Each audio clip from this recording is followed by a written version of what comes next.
Against the Tide of Hatred by Yuri Singidas. It is love in the midst of Gaza against all odds. Meet Dr. Fatima Bashar. She had always known she was meant to heal, even when the world around her seemed intent on destruction.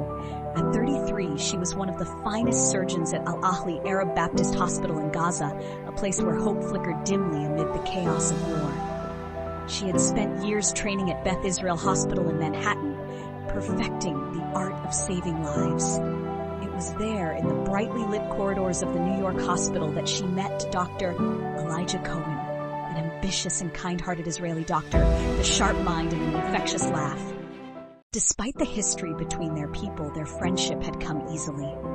They bonded over grueling surgeries, late-night coffee runs, and a shared belief in medicine's ability to transcend politics. But their paths had diverged. Fatima returned to Gaza in 2022, determined to serve her people, while Elijah joined the Israeli army as a military surgeon, believing he could make a difference from within.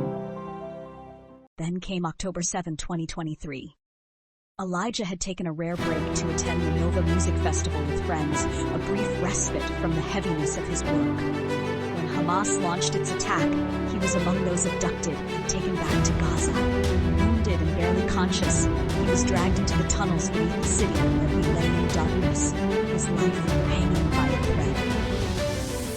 Fatima was in the middle of treating a young boy with shrapnel wounds when armed men arrived at the hospital. They needed a doctor, someone with skill, someone who could keep an Israeli prisoner alive. They blindfolded her and took her underground. When the blindfold was ripped away, she gasped. It was Elijah. Elijah, is that you?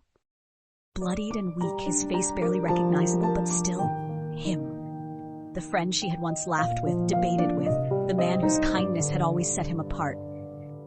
Yes, Fatima. Thank God, it's you. I feel safe now. Even in pain, he managed to make her smile. The realization shook her. She swallowed back her panic and got to work. His injuries were severe: internal bleeding, a fractured rib, and a deep gash along his thigh. She did everything she could in the dim, suffocating space, her hands steady even as her mind raced. When she was done, she turned to the Hamas commander. "He won't survive down here," she said, her voice firm. "He needs the hospital." To her surprise, they agreed, on one condition: he would be guarded at all times. Back at Al-Ahli, Fatima worked tirelessly to keep Elijah alive. As the war raged above them, she became his only link to the outside world. They spoke in hushed tones between treatments, their conversations tiptoeing around the unspeakable horrors unfolding around them. Their intimacy grew. Why did you save me? Because I don't get to choose who lives and who dies. I just fight for life. Then the airstrikes came. Fatima barely had time to process the news. Her family gone. A single Israeli bomb had flattened her childhood home, taking her parents, her brothers, her niece. She felt something inside her break. And yet, when she entered Elijah's room that night, she saw the grief in his eyes too. He hadn't pulled the trigger, but his people had. He hadn't given the orders, but his uniform bore their emblem. For the first time, war was not a faceless enemy. It was them, both of them, standing on opposite sides of the devastation. And still, when he reached for her hand, she didn't pull away.